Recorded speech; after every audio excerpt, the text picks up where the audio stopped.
Donc, on continue toujours dans les pathologies de la cavité buccale, après avoir vu un type de stomatite.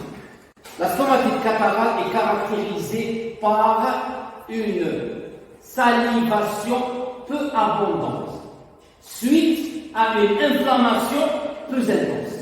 Si vous vous souvenez, on avait toujours dit que l'intensité de la salivation, il était en fonction de l'intensité de l'inflammation. Puisque l'inflammation dans la stomatite catarrhale est moindre, donc l'hypersalivation, elle est moindre. Premièrement. Deuxièmement, elle est caractérisée par des lésions anatomopathologiques discrètes. On avait dit que des fois, en ouvrant la cavité buccale, qu'est-ce qu'on voyait? On voyait le rose plus rose, uniquement.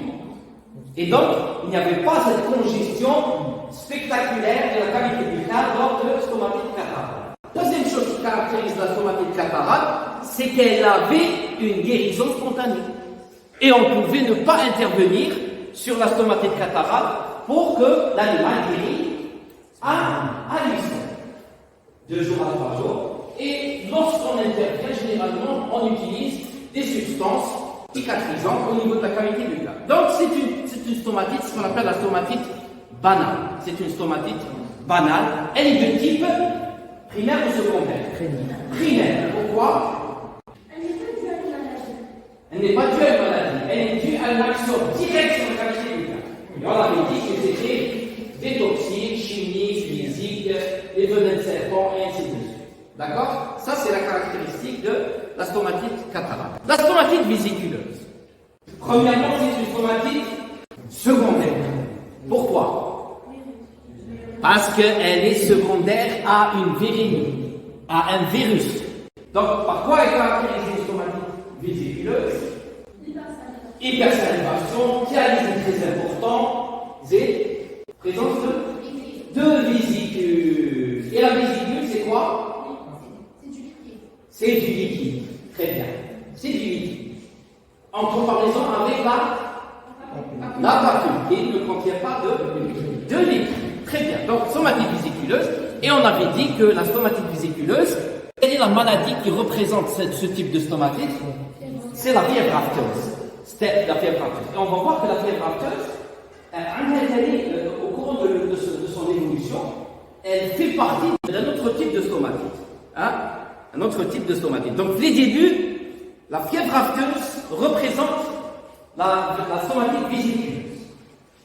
Une chiffre dans le corps, quand elle évolue dans le corps, elle va représenter un autre type de stomatite qu'on va voir. D'accord? Et on avait dit que la fièvre afteuse, elle était caractérisée par quoi? Par une triple localisation. Buccale, caudale et mammaire. Bien sûr, chez la femelle. Chez le mâle, c'est mammaire, c'est caudale et buccale. Caudale et buccale. D'accord? Troisième type de stomatite, on avait fait la stomatite papuleuse. Et on avait dit que la papule, c'est une surélévation plus ferme, épithéliale plus ferme, qui ne contenait pas de liquide. D'accord? La stomatite papuleuse, elle était rencontrée chez qui? Chez les jeunes. On avait dit qu'elle était rencontrée chez les jeunes, plus exactement les moins de 6 mois. Et elle était plus grave chez ces jeunes de moins de 6 mois. D'accord? Elle était très grave par rapport aux animaux qui sont plus âgés. Donc, plus âgés. La localisation des papules, mufle, lèvres, bourrelet gingival.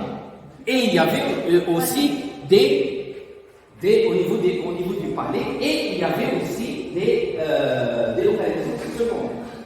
Mais on avait dit que la stomatite papuleuse, on ne retrouvait jamais une triple localisation simultanément. On peut trouver une localisation caudale, buccale, mammaire, buccale. Quelle est la particularité de la stomatite papuleuse sur le plan infectieux? Zoonose. C'était une zoonose. Et qu'est-ce qu'elle provoquait chez l'être humain? Quelle est la pathologie provoquée par la stomatite papuleuse? Les nodules du traiteur. Les nodules du traiteur. Et on a terminé par cette image qui représentait fois, l'eczéma contagieux chez les ovins, c'était le deuxième type de stomatite papuleuse rencontré chez les petits ruminants. Donc, l'eczéma contagieux. C'est une infection très fréquente chez nous. La plupart du cheptel ovin canard, il est atteint de stomatite papuleuse de ce type. C'est ce qu'on appelle l'eczéma contagieux. Et on avait dit que la stomatite papuleuse pouvait être traitée par de la glycérine iodée. Glycérine iodée, l'iode, la glycérine permettait une fixation de l'iode. L'iode étant un désinfectant, un puissant désinfectant qui pouvait exercer son effet thérapeutique. D'accord? Donc, papuleuse, vésiculeuse, cataracte. Quatrième type de stomatite, c'est la stomatite ulcéreuse. La stomatite ulcéreuse. Alors, donnez-moi la définition d'un ulcère sur le plan anatomo-pathologique. C'est une perte de substance. C'est une érosion profonde. Elle se développe dans la violence. Elle se développe dans la violence. Donc, au départ, c'est une perte de substance. Une perte de substance, ce n'est pas toujours l'équité. Ce n'est pas toujours l'équité. Des fois, l'ulcère est aussi profond, il va prendre la musculeuse et la séreuse. Donc, il va se... Non, l'ulcère déjà, l'épithélium, quand il est, c'est déjà un ulcère. L'érosion, c'est quand la profondeur touche le tissu conjonctif sous-cutaneux, le tissu conjonctif sous-épithélium. D'accord? Donc, une stomatite ulcérative, ou une stomatite ulcéreuse, c'est une stomatite qui est caractérisée par la présence d'ulcères.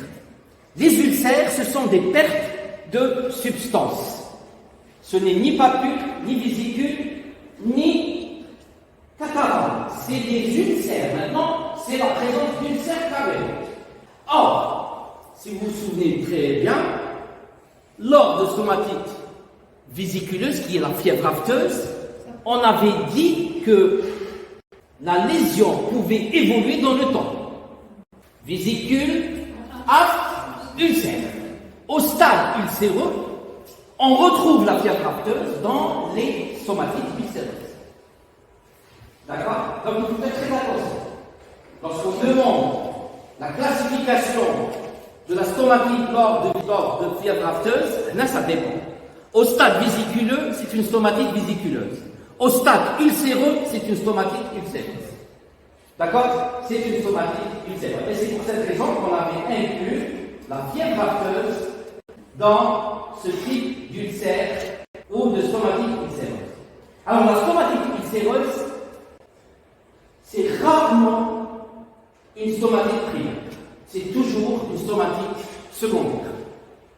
Toujours une stomatite secondaire. Et elle accompagne des phénomènes infectieux systémiques. Et on va voir que toutes les pathologies qui se caractérisent par une stomatite ulcéreuse sont d'origine vireuse.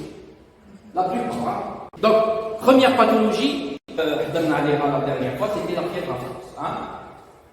Arthovirus, avec les sérotypes théoraux, ce n'est pas d'infection.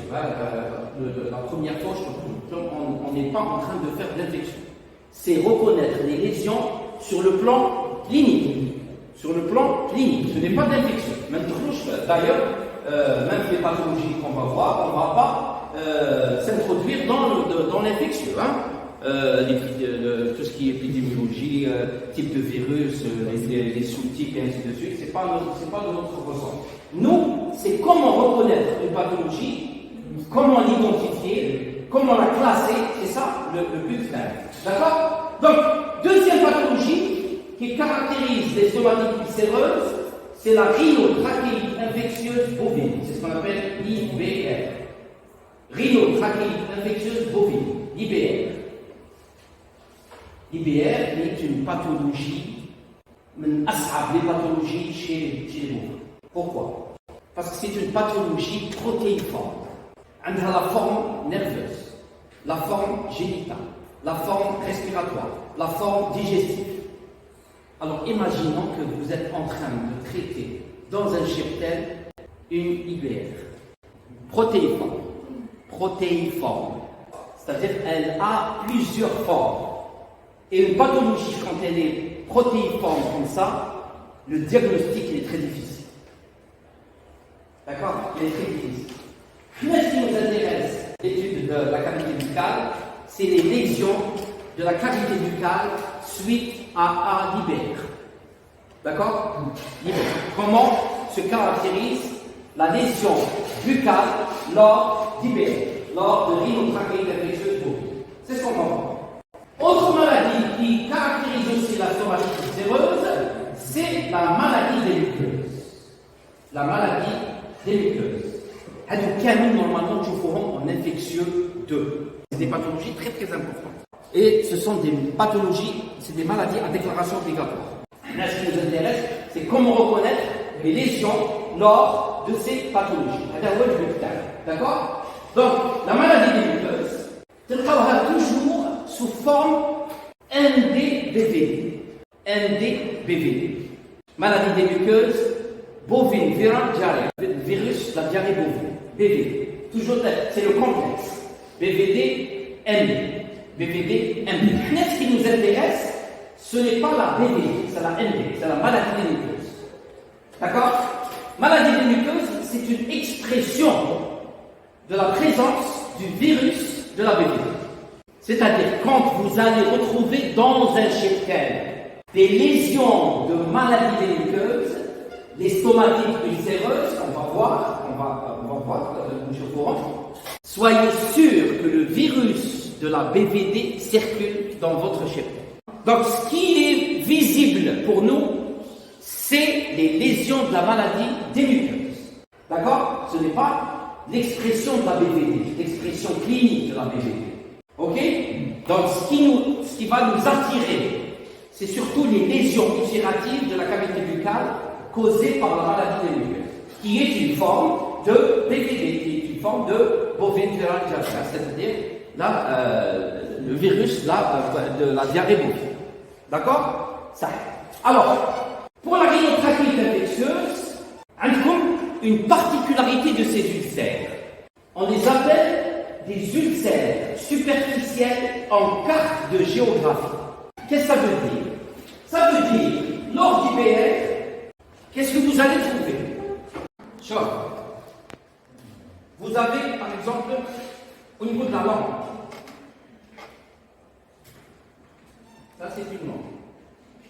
D'accord? Qu'est-ce que vous allez voir? Vous allez voir des ulcères en carte géographique. Ça veut dire comme ça. Comme si c'était une carte géographique. Tout ça, c'est des ulcères.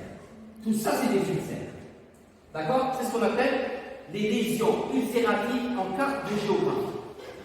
C'est caractéristique de l'IBR. Il y a une autre forme aussi, on va voir donc les photos.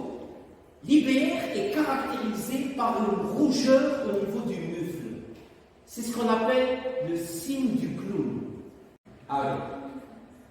C'est le clown qui dit l'Iftar Ahmad. C'est caractéristique de l'IBR. C'est le signe du clown. Ah oui. Signe du clown. En plus des ulcères en carte de géographie.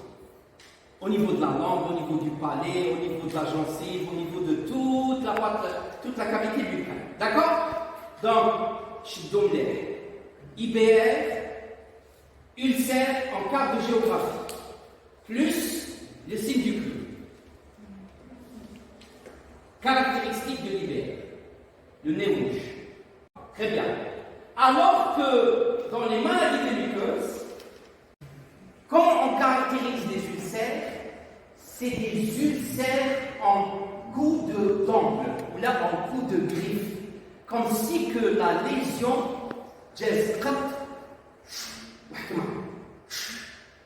on va les voir. C'est en coup d'angle. Donc coup d'angle, c'est maladie des muqueuses. Carte géographique, c'est l'IBR, plus le nez rouge. C'est comme ça qu'il faut raisonner. Comme il ne faut pas raisonner en infectieux, en clinicien. En clinique, comment reconnaître cette pathologie? Donc, carte géographique, Nez rouge, on est devant l'hiver. En coup de griffe, on est devant la maladie des muqueuses. Ça veut dire que la BVD est avec le. D'accord? Troisième pathologie, donc première, c'était fièvre aphteuse. Deuxième, pneumotrachite infectieuse. Troisième, maladie des muqueuses. Quatrième, c'est le coryza gangréneux. Alors, le coryza gangréneux, tout ça, c'est des pathologies virales. Hein? Le coryza gangréneux, qui est une haja لازم تشدوها مليح. Le coryza gangréneux في بلادنا en Algérie, on a une souche ovine, parce que في الحقيقة الكوريزا عنده deux souches. عنده une souche sauvage qui est transmise par les gnous. تعرفوا les gnous? Les gnous d'Afrique. Il y a comme des ruminants sauvages. C'est le coryza sauvage. Il est transmis par les gnous. Chez nous, il n'y a pas de gnous. D'accord? Donc, c'est surtout l'Afrique centrale, l'Afrique subsaharienne, le Sahel, oui, qui est les gnous. D'accord? La deuxième souche du coryza, c'est un virus transmis par les ovins. Et les ovins, ce sont des porteurs sains de cette maladie, qui est le coryza contagieux. D'accord? Donc, vous, ils n'expriment pas la pathologie, mais ils peuvent la transmettre aux bovins. C'est pour cette raison que vous conseillez toujours à vos éleveurs de ne jamais associer dans une étable les ovins et les bovins. Surtout comment on raisonne. D'accord? Et on va voir maintenant quelles sont les manifestations buccales qui caractérisent le coryza gangréneux. D'accord? Donc, coryza gangréneux, c'est un virus transmis par les ovins. Les ovins, ce sont des porteurs sains, d'où l'importance de séparer les élevages ovins-bovins. Donc, 1, 2, 3, 4. La cinquième pathologie, toujours dans la classification des stomatites ulcératives ou la ulcéreuse, c'est la fièvre catarrhale ovine. C'est la FCO, la fièvre catarrhale ovine. L'ismuha, la langue bleue, blouton. D'accord, la langue bleue, et elle porte bien son nom. On va voir pourquoi la langue est bleue. D'accord, la blouton. La blouton qui est une maladie transmise par un vecteur. Très bien. C'est des arboviroses. D'accord, la FCO. Et on a eu en Algérie une flambée de FCO.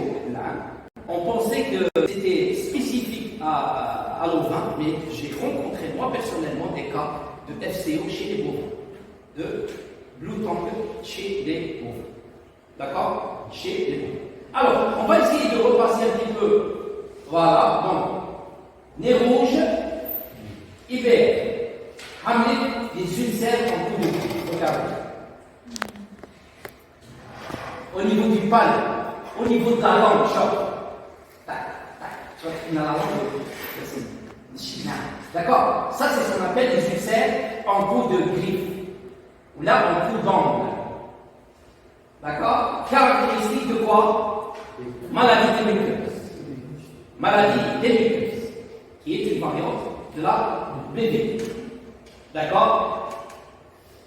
Ah! Surtout le coryza gangréneux, parfois est caractérisé. Alors, pour parler du coryza gangréneux, il y a trois signes majeurs. Conjonctivite, rhinite, stomatite. Conjonctivite, c'est ce qu'on appelle le blépharospasme. Le blépharospasme, la photophobie. Avec des oxydations, avec des conjonctivites qui s'installent. Donc, conjonctivite, rhinite, inflammation de la muqueuse nasale, plus la stomatite. Alors, par quoi est caractérisée la stomatite en cas de coryza gangréneux? Regardez, tout ça c'est des ulcères. Ulcères de la gencive inférieure. Caractéristique de quoi? Caractéristique du coryza gangréneux. Coryza gangréneux. Donc, trois signes majeurs: conjonctivite, rhinite, stomatique. Pour parler du coryza gangréneux. C'est à peu près l'équivalent du coryza chez le chat. Chez le chat, nous avons la conjonctivite, la rhinite et la stomatique. D'accord? En fait, ça dépendra du type viral qui a été incriminé pour voir plus chez le chat, plus de kératite que de rhinite et de stomatique. D'accord? Chez les bovins, quel que soit le type de virus responsable du coryza, nous avons la triade. Donc, conjonctivite, rhinite et stomatique. Par quoi est caractérisée la stomatique lors de coryza gangréneux? Par des ulcères très étendus au niveau de la gencive inférieure. On peut les retrouver aussi au niveau du bourrelet gingival. Coryza gangréneux. Donc, nez rouge, rhinotrachéite infectieuse. Ulcère en trou d'angle, en bout de griffe, c'est maladie des muqueuses. Conjonctivite, rhinite, stomatite, avec des ulcères au niveau de la gencive inférieure et du bourrelet, c'est le coryza gangréneux. Voilà. Avez-vous chaud? La langue bleue, la langue bleue. C'est la bouton. Alors, deux choses caractérisent la bouton chez les ovins. C'est la couleur de la langue et l'œdème de la face. Je vous fais l'œdème de la face. Elle a les deux cilices dominés. Donc, l'outangue, la langue bleue et l'œdème de la face. L'œdème du visage. Alors, d'après vous, pourquoi la langue est devenue bleue? Elle est cyanosée, très bien. Elle est cyanosée. Et d'où vient la cyanose?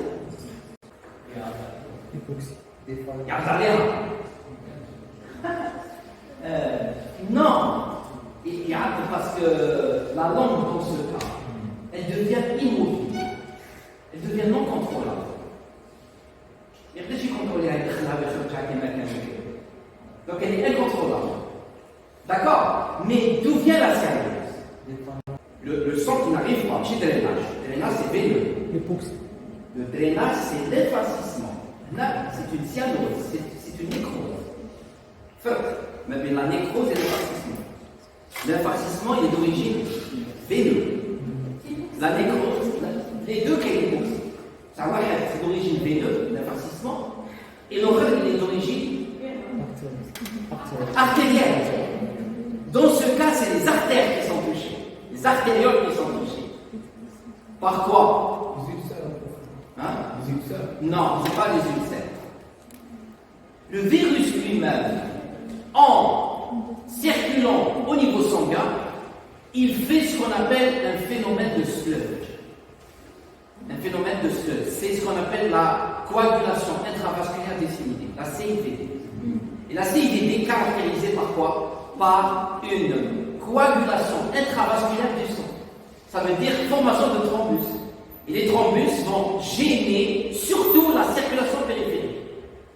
Les petits canaux, les petits vaisseaux. Et donc, qu'est-ce qui va se passer? L'organe n'est plus irrigué. Quand il n'est plus irrigué, il y a une anaérobiose qui s'installe. D'accord? Une anaérobiose est caractérisée par quoi? Par une augmentation du CO2, du sang carboxylé, violacé. Voilà. D'accord? Ce qui explique aussi le bien de la face. Parce qu'il y a un problème d'hémodynamique. Classe? Mais quand je le droit, il faut le mettre. Et quand je le droit. Parce qu'il va mourir par inanition. D'accord? Il va mourir par inanition. Et peut-être qu'il ne peut pas se nourrir. Donc, fièvre catarrhale ovine. Et vous avez pratiquement les mêmes signes chez les bovins. FC. Chomlet. La fièvre catarrhale ovine, mais elle peut atteindre les bovins. D'ailleurs, en Europe, en France par exemple, il y a de cela peut-être 5 ans ou 6 ans, il y avait une flambée de FCO bovine. Uniquement. FCO bovine. Fièvre catarrhale ovine, où il y a la variante Covid. D'accord? Donc il faut faire très attention. Terminer avec la somatite ulcéreuse. Donc qu'est-ce qui caractérise la stomatite ulcéreuse? Quels sont les types de pathologies qui peuvent donner la stomatite ulcéreuse? Fièvre afteuse au stade ulcéreux, IBR, maladie des muqueuses, coryza gangréneux et blue tongue, nefsu. Là, fièvre catarrhée. D'accord? Donc, catarrhale, vésiculeuse, papuleuse, ulcéreuse. Cinquième type de stomatite, c'est la stomatite croupale. La stomatite croupale. Donc, خرجنا من les virus, دخلنا في les bactéries. Premier type très important chez les bovins, causé par des bactéries, c'est la stomatite croupale. نسموها aussi la nécrobacillose. La nécrobacillose. Et vous allez retrouver ce terme, nécrobacillose buccale, nécrobacillose hépatique. Parce que la bactérie va passer dans la circulation générale et elle va donner le même type d'ulcère au niveau hépatique. Ce qu'on appelle la nécrobacillose hépatique. Alors, quel est l'agent causal de la stomatite croupale, nécrobacillose? Fusobacterium necrophorum. هذا شوف. هذا c'est هذه نقولوا une bactérie. Donc هذه اشتوى عليها مليح. Pourquoi? هذه c'est une bactérie اللي jamais شفتوها, même au bactérium. Pourtant, elle est très importante chez les ovins et les bovins. اشتوى عليها. Fusobacterium necrophorum. C'est le bacille de la nécrose. C'est le bacille de la nécrose. Il est retrouvé au niveau des stomatites croupales, au niveau des hépatites nécrobacillaires, et chez les bovins, on le retrouve au niveau des affections podales, plus exactement le panari interdigité. C'est l'agent causal le plus important du panari interdigité chez les bovins, ce qui est une pathologie infectieuse bovine podale. D'accord? Chez les ovins, le Fusobacterium necrophorum, il est associé à une autre bactérie lors du piétin chez les ovins. Donc, Inch'Allah, on aura l'occasion peut-être de faire les pathologies podales, peut-être, je ne sais pas. On parle de panari interdigité chez les bovins, on parle de piétin chez les ovins. C'est le même agent. Ce n'est pas le même agent. Ce n'est pas. Le piétin chez les ovins, il est associé à une autre bactérie. Mais le panari interdigité, il est tout seul. Pratiquement pareil. Podal. D'accord? Mais le piétin, la pathogénie est plus grave, parce que c'est l'association de deux. D'accord? Fusobacterium necrophorum, mais une autre bactérie.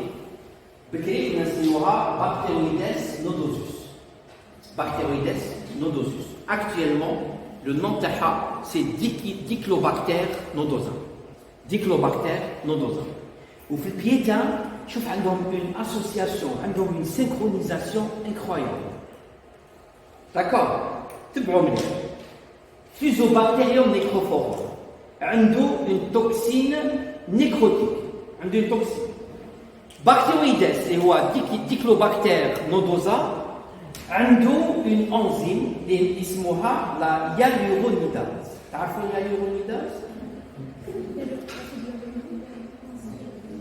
Hyaluronidase qui dégrade l'acide hyaluronique. Oui, j'ai l'acide hyaluronique. Les tissus conjonctifs. C'est la seule substance qui a un seul animal qui contient hyaluronidase dans la salive terre. Je connais pas. Il a une famille. Il a les chats, c'est des canidés. C'est des canidés. Et les canidés, pourquoi ils ont besoin de cette enzyme? Parce qu'ils sont carnivores de référence. C'est des carnivores. Donc ils utilisent hyaluronidase pour la dégradation du tissu conjonctif parce qu'ils s'alimentent de viande. Ça vous rappelle quoi les canidés? Ça vous rappelle quoi le chien? Sur le plan de pathologie infectieuse, quelle est la maladie transmise par le chien? La parvo. Transmission, non. Je m'excuse. Il y a la parvo, ça, elle est plus grave chez eux, mais bien sûr. Mais la rage. Et la seule voie de transmission de la rage, c'est quoi? C'est la morsure. Je touche à le virus ravi qu'il est très intelligent. Il a choisi l'espèce idéale. Il y a l'hyaluronidase. Et il a choisi la voie idéale. C'est la salive. Qui va l'aider la pénétration vers l'organisme et vers les terminaisons nerveuses. Bien sûr, elle va dégrader le tissu conjonctif. Et le tissu conjonctif, c'est quoi? C'est la première barrière de la peau. Ça va accélérer le processus. Donc, il y a la synchronisation des deux bactéries. Diclobacter, Fusobacterium necrophorum, qu'est-ce qu'il va faire? Il va synthétiser une toxine. La toxine, elle va attaquer quoi? Elle va attaquer les leucocytes. Ça veut dire, sur le plan immunitaire, elle va favoriser le milieu adéquat pour une immunodépression locale. Ça veut dire qu'il n'y a plus de leucocytes qui peuvent attaquer Diclobacter nodosa. Houa, en contrepartie, juste le hal. Houa, en contrepartie, qu'est-ce qu'il veut? Il lui donne l'hyaluronidase. Donc, leucocidine, qui est la toxine anti-leucocytaire, plus hyaluronidase, c'est une pénétration flagrante des deux bactéries en profondeur. D'accord? En profondeur. Donc les deux, c'est une synchronisation la synchronisation du piétin chez les ovins entre Diclobacter nodosa et Fusobacterium necrophorum. Le piétin, c'est l'intervention de Necrophorum uniquement au niveau du panarin interdigité. Diclobacter, il va donner un autre type de pathologie podale.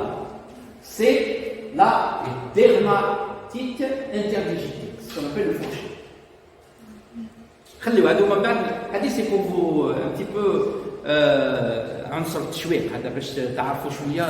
que les pathologies podales sont très importantes chez les humains.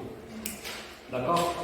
La somatite propagée, qui est la nécromation. Elle est due à qui? Fusobacterium necrophorum. ما تنساوش.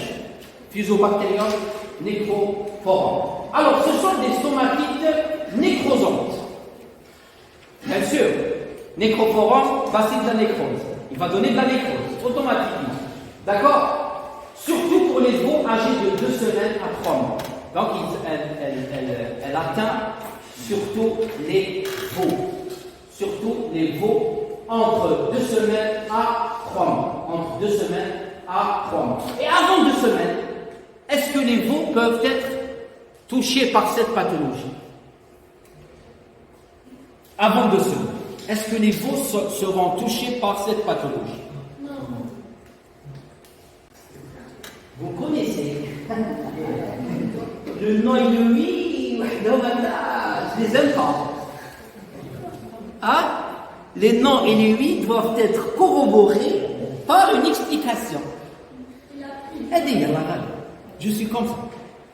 Alors, les cas oui, les cas non, mais on ne connaissant pas la pathogénie, on ne connaissant pas les facteurs qui ont déclenché et comment la bactérie est rentrée, comment elle a fait son travail. On ne peut jamais répondre à la question. Donc il y a un nom, oui. Et entre le non et le oui, il reste une explication inexpliquée. D'accord? Pour l'expliquer, vous savez, les la pathologie.